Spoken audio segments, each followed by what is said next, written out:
dekat gerbang perbatasan. Di sana semua orang menunggunya.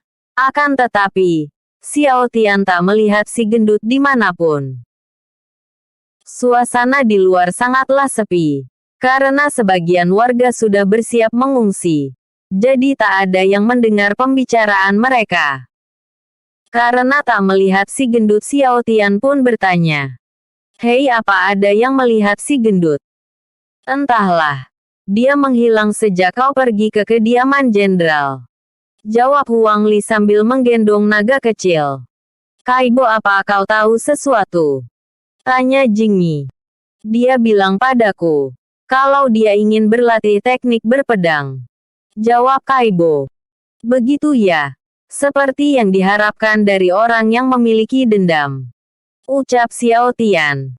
Dengan wajah penuh kecemasan, Suyan berkata, Ketua, bagaimana hasilnya?" Xiao Tian diam dan tersenyum. Di mata Suyan, senyuman Xiao Tian adalah bencana baginya. Sialan. Dari ekspresinya terlihat jelas kalau misinya telah dikonfirmasi. Apa aku juga harus menemaninya melakukan misi bunuh diri? Pikir Suyan dengan wajah yang frustasi. Misinya telah dikonfirmasi. Kita akan menghadiri pertemuan sebelum matahari terbenam, jawab Xiao Tian. Sial. Sudah kuduga ini akan terjadi, pikir Suyan. Kalian tak perlu ikut. Aku akan mengajak Kaibo dan Jingmi saja. Karena kultivasi kalian terlalu rendah. Aku takut kalian dalam bahaya, sambung Xiao Tian.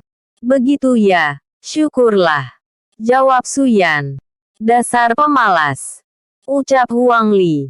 Yey, Jingmi ikut ayah Xiao Tian, ucap Jingmi dengan senang.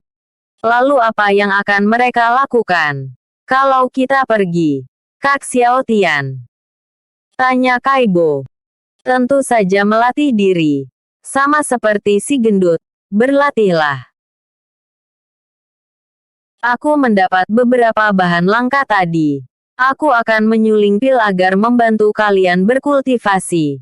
Dan ini adalah 12 buku teknik bela diri. Aku masih memiliki banyak lagi. Tapi untuk sekarang aku hanya bisa memberi ini. 10 prajurit harus mempelajari ini. Huang Li dan Suyan harus mempelajari ini, ucap Xiao Tian sambil membagikan buku teknik bela diri. Kenapa kami tak mendapat buku teknik bela diri? Tanya Kaibo. Aku belum menemukan teknik yang cocok untukmu. Karena kau dan Jingmi berbeda dari mereka, ucap Xiao Tian. Maksud dari ucapan Xiao Tian adalah, Jingmi dan Kaibo adalah seorang iblis. Dan dia tak memiliki teknik yang cocok untuk seorang iblis. Karena dilihat dari manapun, teknik original yang mereka miliki merupakan teknik yang lebih kuat daripada teknik yang ada. Begitu ya, jawab Kaibo dengan wajah kecewa. Sebagai gantinya, aku memberimu cincin ruang dan 7.000 pedang tingkat tinggi untukmu, jawab Xiao Tian. Benarkah? Ucap Kaibo dengan begitu bersemangat. Kaibo menerima cincin ruangnya dengan sangat gembira. Selain karena menyukai pedang, Kaibo juga gembira karena ini merupakan hadiah pertama yang diberikan orang lain kepadanya. Dengan wajah gembira dia berkata, Kak Xiao Tian memang yang terbaik. Hahaha. Jingmi dapat apa? Tanya Jingmi. Jingmi mau pedang. Tanya Xiao Tian. Jingmi gak suka pedang, jawab Jingmi. Tapi ayah Xiao Tian gak bawa apa-apa selain pedang, jawab Xiao Tian. Jingmi terlihat sedih dan menundukkan kepalanya. Melihat Jingmi sedih, Xiao Tian mengelus kepalanya dan berkata, Ayah hanya bercanda kok. Ini hadiah untuk Jingmi. Xiao Tian memberikan Jingmi sebuah kotak dengan pita yang diikat. Wah, apa ini? Ucap Jingmi dengan wajah bahagia. Ketika Jingmi membuka kotaknya, dia terkejut dengan apa yang dia lihat. Di dalamnya terdapat semangkuk es krim berwarna-warni. Di zaman ini, tak ada es krim. Dan tak ada lemari es. Xiao Tian menciptakannya dengan menggunakan energi Qi-nya. Dia mengendalikan air gula dicampur susu dan sirup. Dengan warna yang berbeda. Dengan bantuan pengendalian elemen air dan elemen es dia menciptakan es krim. Ini apa ya? Tanya Jingmi. Ini namanya es krim. Lihatlah warnanya bertingkat-tingkat. Jawab Xiao Tian. Wah, jadi ini misi tingkat es. Kalau ayah Xiao Tian sudah mendapatkannya, kenapa malah kasih ke Jingmi? Tanya Jingmi. Misi tingkat es maksudnya misi yang berbahaya. Bukan misi mencari es. Ayah memberi es krim untuk Jingmi makan. Jawab Xiao Tian. Ini bisa dimakan? Tanya Jingmi. Tentu saja. Masa ayah bohong? Jawab Xiao Tian. Jingmi mencoba memakan secuil es krim itu. Dan wajahnya berubah begitu imut setelah memakannya. Dengan wajah yang begitu senang dia mengatakan. Wah, dingin. Manis. Lembut. Es krim memang yang terbaik. Kaibo penasaran karena melihat ekspresi Jingmi. Dia perlahan mendekat dan bertanya. Jingmi, boleh aku coba? Tidak boleh. Ini punya Jingmi. Kaibo makan saja pedang Kaibo. Jawab Jingmi sambil menjauhkan mangkuk es krim dari Kaibo. Ayolah sedikit saja. Ucap Kaibo. Pokoknya tidak boleh. Ini punya Jingmi. Kaibo makan saja punya Kaibo.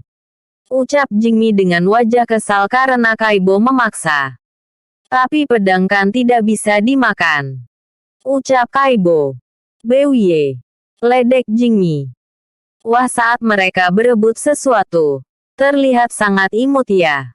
Ucap para prajurit. Huang Li mendekati Xiao Tian dan berkata. Dari mana kau mendapatkan es krim itu? Apa kau bertemu seorang pengguna elemen es saat pergi tadi? Tanya Huang Li. Anggap saja begitu. Ucap Xiao Tian. Ih, pelit banget. Padahal aku juga ingin makan itu. Kelihatannya enak. Kalau aku tahu yang membuatnya kan aku bisa membelinya. Pikir Huang Li sambil memeluk erat naga di pelukannya karena kesal. Xiao Tian sengaja tak memberikan yang lain es krim. Karena dia ingin Jingmi tak iri dengan yang lain. Xiao Tian tak tahu harus memberi apa. Karena teknik milik Jingmi tak cocok memakai senjata. Sedangkan Jingmi juga tak terlalu suka senjata. Melihat Huang Li kesal, Xiao Tian tahu kalau Huang Li juga tertarik dengan es krim itu. Demi mengalihkan pembicaraan, Xiao Tian pun berkata. Apa kau sudah mendapat penginapannya? Ya, aku sudah dapat. Penginapannya tak jauh dari sini. Semua penginapan di sini sangat mahal, untuk satu kamar perlu 10 koin emas. Karena jumlah kita sangat banyak, kita harus menyewa banyak kamar. Jawab Huang Li. Begitu ya. Siapa suruh bawa prajurit banyak-banyak? Ucap Xiao Tian dengan wajah meledek. Dia berusaha membuat Huang Li lupa soal es krim. Ikan ayahku yang memaksa. Aku juga tak suka dikawal. Ucap Huang Li dengan wajah cemberut sambil memeluk erat naga di pelukannya. Naga hitam dalam mode kadal kecil itu menatap Xiao Tian. Matanya terlihat sedih. Dia mengisyaratkan kalau dia kesakitan karena pelukan Huang Li.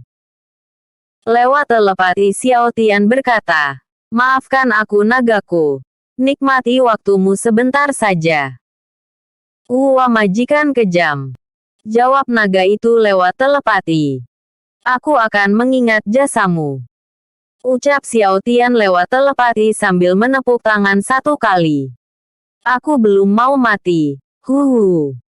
Ucap naga itu lewat telepati sambil mencoba melepaskan pelukan Huang Li. Hei, kenapa kau bergerak-gerak terus? Tanya Huang Li. Naga itu melepaskan diri dan lari ke pelukan Kaibo. Kau memeluknya terlalu erat. Dia terlihat tersiksa, lihatlah air matanya. Ucap Kaibo. Naga itu melihat Kaibo dengan wajah sedih. Dia berharap Kaibo membantunya. Ah, maaf naga kecil. Aku memelukmu terlalu kencang. Ucap Huang Li sambil menarik kembali naga kecil ke pelukannya. Dengan wajah serius. Sambil memberi hormat Kaibo berkata, semoga beruntung, naga kecil. Wah, aku menyesal lari ke pelukanmu. Ucap naga hitam dengan bahasa naga. Huang Li berjalan mendekati Xiao Tian dan berkata, Xiao Tian, kapan kau akan memberikan kami pilnya? Kami ingin berkultivasi agar bisa membantumu. Kami tak ingin tertinggal dengan si gendut. Ucap Huang Li. Antar aku ke penginapan. Aku harus menyuling pilnya terlebih dahulu. Jawab Xiao Tian. Huang Li dan semua rombongan Xiao Tian pergi ke tempat penginapan. Sesampainya di sana, Xiao Tian memilih salah satu kamar untuk menyuling pil. Dia tak ingin diganggu sebelum dia selesai. Karena bosan menunggu Suyan dan yang lainnya masuk ke kamar masing-masing. Sambil menunggu di kamar, mereka mencoba mempelajari buku yang mereka terima. Tagar kamar Kaibo, Suyan dan si gendut. Suyan membolak-balik buku miliknya. Dia membaca bukunya dengan begitu cepat. Lembar demi lembar dia buka. Melihat Suyan serius membaca buku, Kaibo pun tersenyum. Tapi dia sedikit terganggu. Karena Suyan membaca buku begitu cepat. Dalam hati Kaibo berpikir. Apa mempelajari teknik bela diri? Hanya perlu membaca bukunya ya. Tapi cara dia membaca bukankah terlalu cepat? 1 detik dalam 1 lembar. Pikir Kaibo. Tak lama kemudian Suyan selesai membaca bukunya. Dan membenturkan buku itu ke kepalanya. Buk buk buk. Suyan memukul kepalanya sendiri dengan buku itu. Karena terganggu, Kaibo berkata. Hei, kau ini sedang apa sih? Aku sedang mencoba memindahkan tulisannya ke kepalaku. Aku sudah membacanya tapi tak paham juga. Jadi aku membenturkannya ke kepalaku. Jawab Suyan. Membaca matamu. Kau hanya melihat sekilas. 1 detik dalam 1 lembar. Mana bisa dibilang membaca? Membenturkan buku itu ke kepalamu tak akan merubah apapun. Kenapa tidak sekalian kau makan saja tuh buku? Teriak Kaibo dengan kesal. Wah, benar juga. Ucap Suyan. Di luar perkiraan Kaibo. Suyan benar-benar mencoba memakan bukunya. Dia menggigit buku itu dengan begitu keras. Letak. Kau ini bodohnya tingkat dewa ya. Teriak Kaibo dengan kesal sambil memukul kepala Suyan. Hiks. Aku dipukul seorang bocah. Ibuku saja tak pernah memukulku. Ucap Suyan. Aku heran. Kenapa bisa ada orang sepertimu? Aku jadi ragu kalau kau seorang pangeran. Ucap Kaibo. Aku adalah pangeran dari kerajaan api. Itu adalah fakta. Ucap Suyan. Lalu kenapa kau bisa berada di sini? Dan terjebak bersama kami? Tanya Kaibo. Takdir mungkin. Jawab Suyan. Sepertinya kerajaanmu sengaja mengasingkanmu. Karena jika orang sepertimu menjadi raja nanti, entah seperti apa nasib kerajaanmu. Ucap Kaibo. Bewie bukan urusanmu. Sambung Suyan. Suyan tiduran sambil membuka lembaran buku teknik bela diri di atas kepalanya. Adeh, apa lagi yang kau lakukan sekarang? Teriak Kaibo. Aku mencoba menjatuhkan tulisannya. Siapa tahu tulisannya bisa jatuh ke kepalaku. Jawab Suyan. Kaibo mengeluarkan salah satu pedang dari cincin ruangnya. Dia mengarahkan pedang itu ke arah Suyan. Anak kecil dilarang memainkan benda tajam. Menjauhlah. Ucap Suyan sambil mencoba menjauhi Kaibo. Berlatihlah dengan benar. Ucap Kaibo. Karena Suyan malas berlatih, Kaibo memaksanya berlatih dengan mengarahkan pedangnya ke arah Suyan. Ibu, kenapa aku bisa ditindas seorang bocah? Pikir Suyan sambil mencoba membaca buku teknik bela diri miliknya. Episode sebelumnya. Chapter 62. Rencana Xiao Tian. Episode berikutnya. Chapter 64. Menyuling pil level 5.